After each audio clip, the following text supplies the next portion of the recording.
Кметът на града Благомир Коцев беше изслушан в Общинския съвет заради този незаконен град. Ич не знам, нищо не знам. Идва един писмо, който е пенка. Аз не я познавам тази пенка и за забутане. Общинските съветници поискаха изслушване на кмета на Варна, а той отново каза, че строителството е започнало много преди началото на неговия мандат. Не знам, я забравих. 23-та година са издадени всички търпимости. Аз мисля да не се грамотен. Какво да правим?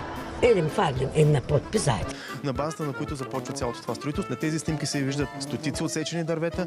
Ич не знам, нищо не знам. Има също така констативни протоколи от Държавно горско стопанство, които удостоверяват тази сеч. РИОСВ също са били там и се виждат най-важното основи на къщи още 23-та година. Жената го видях.